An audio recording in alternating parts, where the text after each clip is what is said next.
लिए जो इस पूरे पत्रकारों पे कहा जाता है कि पूरी बॉडी तभी काम करती है जब मस्तिष्क काम करता है। तो जो मेरा मस्तिष्क, मेरा मुकुट, मेरे अध्यक्ष, जिसके बारे में एक चीज कहूंगा, रथ हौसला वो मंजर भी आएगा, रथ हौसला वो मंजर भी आएगा, प्यासे के पास चलकर समंदर भी आएगा, थक कर न बैठे मंजिल के मुसाफिर, मिलन भी होगा और मिलने का मजा भी आएगा। ऐसे शानदार अध्यक्ष जो किसी भी संकट की घड़ी में अपने संगठन के साथियों के साथ और संगठन से बाहर भी जो पत्रकार हैं, जो संगठन में हमारे नहीं हैं लेकिन वो अभी अगर किसी समस्या में है तो श्री धर्मेंद्र भारद्वाज जी उनके साथ चलने का साहस करते हैं। ऐसे शानदार अध्यक्ष को मैं आमंत्रित करता हूं कि आप हम सभी लोगों का मार्गदर्शन करें और आज की चुनौती पर किस तरीके से जंग लड़नी है इस सरकार से, इन भ्रष्टाचारियों से, इन माफियाओं और अपराधियों से, यह मार्गदर्शन मिले और हम उस लड़ाई को आगे जारी रखेंगे, इसका आश्वासन देते हुए आपको आमंत्रित करते हैं हमारे राष्ट्रीय अध्यक्ष धर्मेंद्र भारद्वाज जी।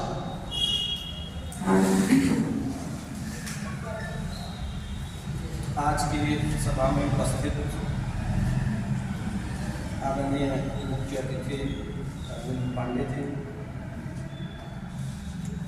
इस हाल में अच्छा संचालन करते हुए अपनी बातों को बार बार लोगों तक इंगित करते हुए आदरणीय संजय मिश्रा जी, आदरणीय अनिल मिश्रा जी, आदरणीय वरिष्ठ पत्रकार अरुण पांडे जी, आदरणीय प्रधान जी, और पत्रकार कभी पुराना नहीं होता है। हालांकि पूर्व में कहा है हमारे आदरणीय डॉक्टर रामानंद जी, पूर्व में पत्रकारिता किया, तो मैं बताऊं कि पत्रकार कभी पुराना नहीं होता है। आदरणीय रामानंद जी, आदरणीय उमेश जी, साहिब जी, हमारे ओजस्वी जिला अध्यक्ष अमित कुमार चौहान जी, हमारे उपाध्यक्ष सुशील जी, हमारे राष्ट्रीय कोषाध्यक्ष रईस अहमद जी, अफजाल जी, राहुल जी, और जिनका मैं नाम नहीं ले पा रहा हूँ, उन सबका एक आभार मैं व्यक्त करता हूँ। सभी को आभार व्यक्त करता हूँ कि यहाँ पे आए और अपना बहुमूल्य समय दिए। दोस्तों, ये एक बहुमूल्य समय जो आप दे रहे हैं, ये किस लिए दे रहे हैं? दूसरा यह है कि पत्रकारिता और पत्रकारों का संगठन क्यों? पत्रकारिता और पत्रकारों का संगठन क्यों? तीसरा यह है कि आज के परिवेश में जो पत्रकारिता है, जो एक चुनौती बनी है, इन तीन बिंदुओं पे चर्चा हम लोग करेंगे। इन्हीं तीन बिंदुओं में सारी चीजें अभी तक जितनी भी हम सबसे वार्ता हुई है, हम सभी बात किए हैं, इन्हीं तीन बिंदुओं में समाहित है। तो सबसे पहले मैं बता दूं आप सभी को कि ये पत्रकारों का संगठन 26 सितंबर 2023 को इस मऊ में रजिस्टर्ड हुआ है, रजिस्ट्रार ऑफिस से। अब इस संगठन की आवश्यकता क्यों पड़ी? इस देश में सैकड़ों संगठन चल रहे हैं, पत्रकारों के लिए, और जिसमें इस देश का सबसे बड़ा संगठन आज के डेट में है प्रेस ऑफ काउंसिल, वो आखिर उसके रहते हुए इन संगठनों की क्यों आवश्यकता पड़ी।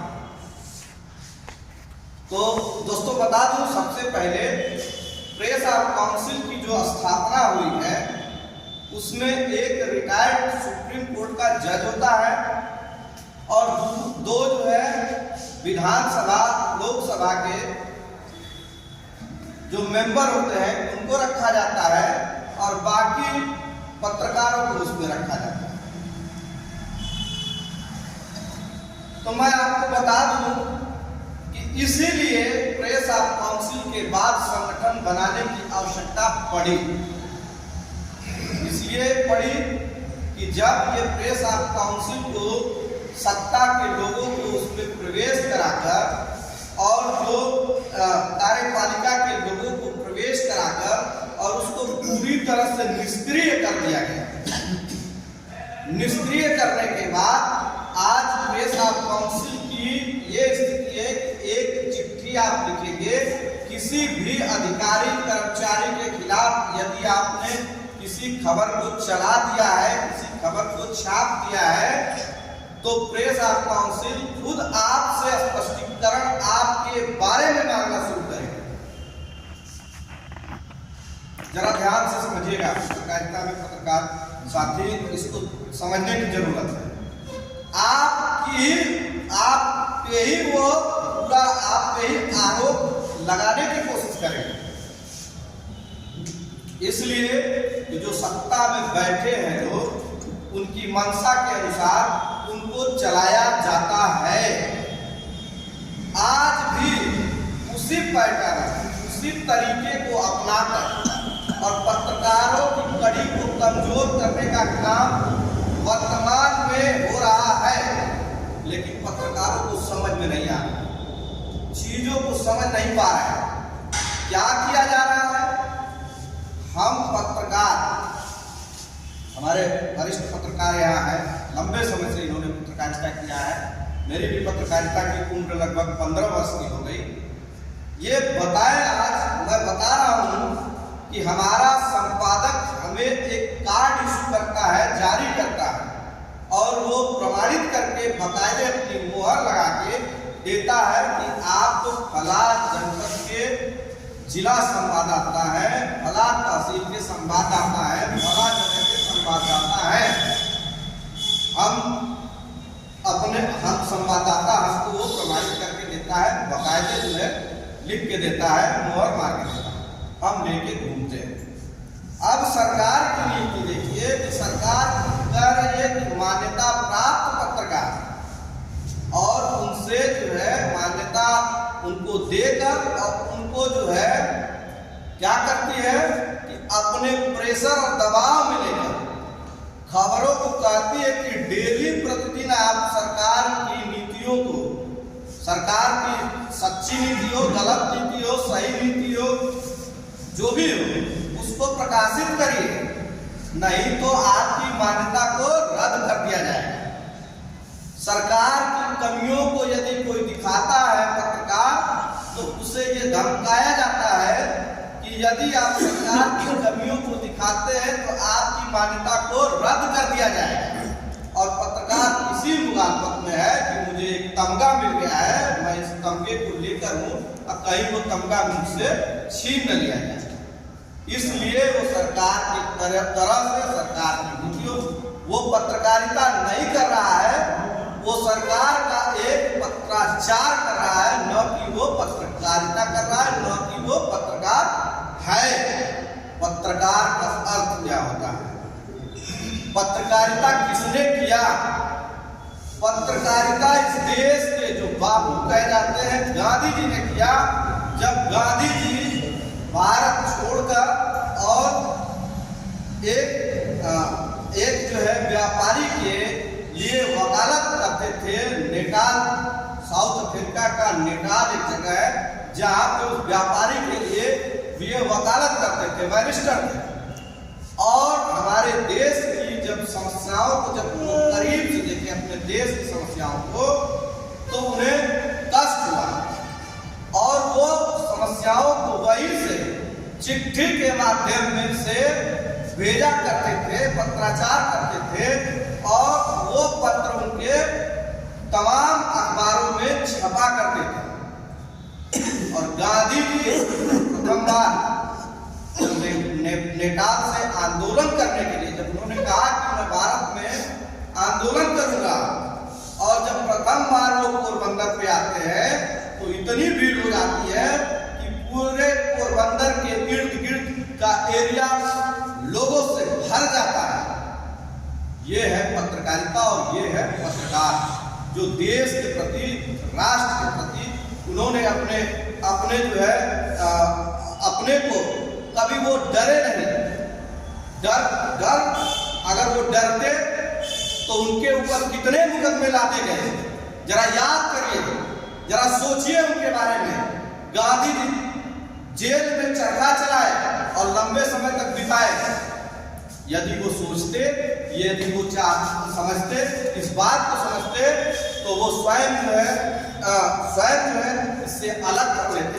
लेकिन उन्होंने कहा कि नहीं, आज गांधी जी सभी के दिलों में आज जिंदा है, तो इसलिए पत्रकारिता आपको करने की जरूरत है कि आप जिंदा रहें। जो पत्रकार डर गया, जो पत्रकार मर गया, वो जिंदा है ही नहीं। उसकी लेखनी न जिंदा है, न वो जिंदा है, न उसका जो है अखबार जिंदा है, वो पूरी तरह से मरा हुआ व्यक्ति है। पत्रकारिता का ऐसा गुण कभी नहीं रहा। आज जो है हमारे जो एडवोकेट कहे जाते हैं, इनकी लेखनी में दम हुआ करता था, ये लिखते थे। तो आज जो युवा पीढ़ी अपने को तमगा बना के, पत्रकार बना के और ऑफिसों में चला जाता है और कुर्सी खींच के बैठने की उसकी हिमाकत हो जाती है। नहीं तो आज का जो परिवेश है, इनकी जो हमारे पत्रकार जो दादा परदादा उनके अगर ऐसा नहीं किए होते तो आज जो पत्रकारों को वो सम्मान नहीं मिलता। मैं तो ये कहता हूं कि आप लिखना सीखिए, आप डरिए मत। क्यों डरते हैं? चोर तो वो है, उसे डरना चाहिए। आप तो उसकी चोरी को उजागर करते हैं। आप तो अभी एक शब्द में इन्होंने कहा कि जो कार्यपालिका में जो काम करने वाले लोग हैं वो आपसे कहाँ लड़ पाएंगे? वो तो रोज भ्रष्टाचार करते हैं, आप रोज उजागर करेंगे, वो पागल होके भाग जाएंगे। वो आपसे लड़ने की हिम्मत रखते हैं? जो चोर है वो लड़ने की हिम्मत रखता है? वो कतई नहीं हिम्मत रखता है लड़ने की। और मैं बता दूं, इसी और जो कहा जाता है अपने घर में ही विभीषण होता है, अपने घर में ही विभीषण होता है। अपने ही लोग अपने लोगों को अपने को सर्वश्रेष्ठ बताने के लिए लोगों के बीच में, कर्मचारियों के बीच में, अधिकारियों के बीच में जाते हैं और अपनी कमियों को स्वयं उनको देते हैं, और उसका खामियाजा ये मिलता है कि वही कर्मचारी, वही अधिकारी उन्हीं पे जरूरत पड़ने पे मुकदमा लाद कर और उनको अंदर कर देता है। क्यों करता है? आप यदि अपने दायरे को समझे, यदि आप जो है अपने अस्तित्व को समझे, तो कोई किसी की हिम्मत नहीं है। कहते हैं, अभी इन्होंने कहा कि जब हम लोग लिखते थे, मुझे याद है मैं भी कभी जब मैं लिखता था तो जो छप जाती थी खबरें, उसी को अध्यादेश मानकर और दूसरे दिन उस पर कार्रवाई हो जाती थी।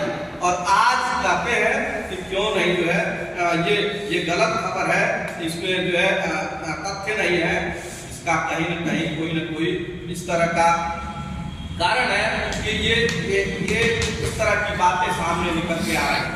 आपको बता दूं, संगठन मैं बता रहा था, दूसरी तरफ चला गया।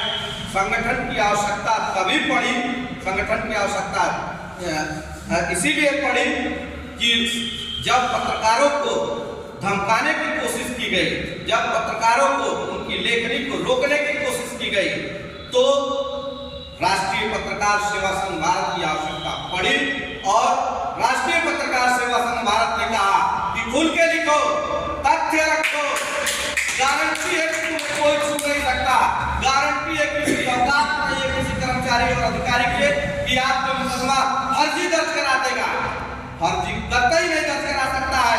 और ये पत्रकार, इसको एक मत समझिए, ये कोई एक नहीं है।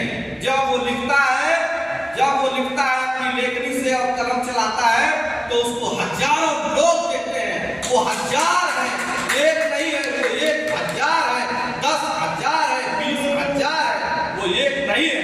ये इतना हमें ये लगा, लोगों को लगा होगा कि ये संख्या कम है। इस संख्या को मैं कम कतई नहीं मानता। इसलिए कम नहीं मानता कि ये एक अपनी लेखनी से और कई हजार लोग इनकी लेखनी को सुनते हैं और इनको देखते हैं और इनको अनुसरण करते हैं। ये है पत्रकारिता और ये है पत्रकार। पत्रकार असहाय हो जाए, पत्रकार हो ही नहीं सकता असहाय। पत्रकार यदि हमारा भाई अगर सुधर जाए, यदि हमारा भाई और उस भाई को सुधारने की कोशिश की जा रही है, वो भाई सुधर जाए तो दुनिया की ताकत नहीं है। दुनिया में क्रांति लाने की मात्रा रखता है पत्रकार। और आप इतिहास उठा के देख लीजिएगा, पत्रकारों ने ही किसी भी मुद्दे को उठाया और दुनिया में क्रांति फैलाया। पत्रकार की ही कलम क्रांति फैलाती है। तो आपको मैं यकीन दिलाता हूँ, मैं कई घटनाओं को, 1-2 घटनाओं का मैं जिक्र कर देता हूँ।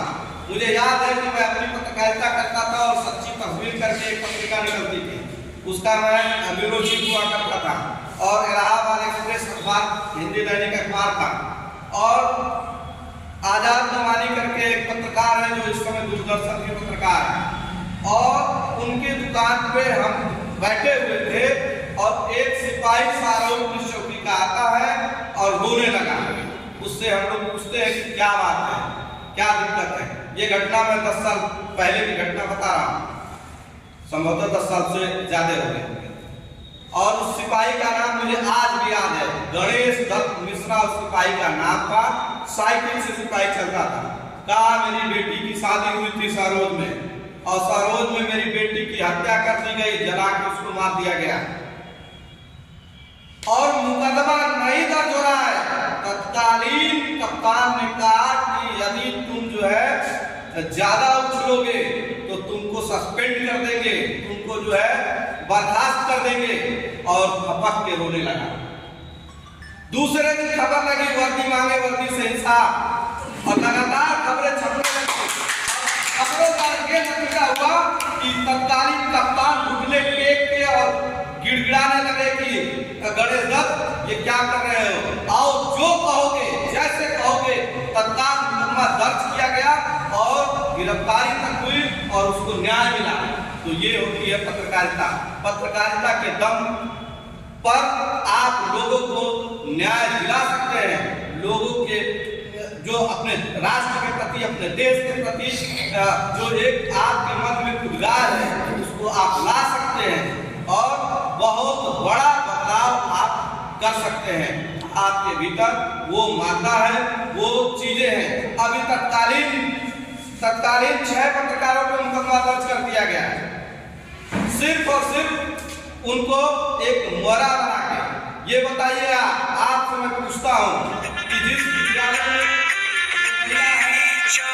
पढ़ाती है, जो शिक्षिका है, क्या उसे वो जो है उन बच्चों के साथ अन्याय नहीं कर रही है जिन बच्चों को पढ़ाने वो नहीं जाती है विद्यालय? अन्याय, बिल्कुल वो अन्याय कर रही है। मैंने उस महिला का इंटरव्यू लिया, मैंने उससे पूछा कि ये बताइए कि आप जो है कथा वाचन का कार्य करती हैं और बच्चों को आप पढ़ाती नहीं है, वहाँ कितना बड़ा अन्याय आप कर रही है, ये बताइए। नहीं जवाब मिला और ना ही जवाब मिल पाएगा। तो आप जानिए कि भ्रष्टाचार करने वाले भ्रष्टाचारी कभी भी पत्रकार से ऊपर नहीं हो सकता। और आप सभी को फील्ड में समस्याएं होती है, फील्ड में मैं भी रहता हूँ, मैं राष्ट्रीय अध्यक्ष हूँ, बावजूद उसके मैं फील्ड में जाता हूँ, रहता हूँ, लोगों के बीच में जाकर मैं वीडियो बनाता हूँ, पत्रकारिता में करता हूँ, तो मुझे समस्याएं पता चलती है। मैं जानता हूँ उन पत्रकार भाइयों की पीड़ा को जानता हूँ कि एक साथ बैठे हैं और दूसरा भाई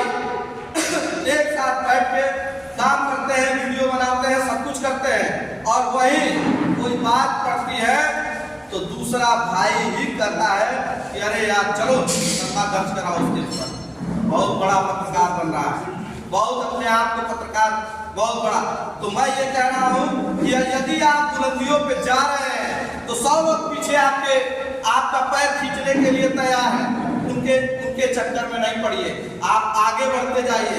आगे बढ़ने की जरूरत है, पीछे मुड़ के देखने की कोई जरूरत नहीं है। और ऐसे मुकदमे आप यदि मुकदमे से डरेंगे तो पत्रकारिता फिर नहीं कर पाएंगे।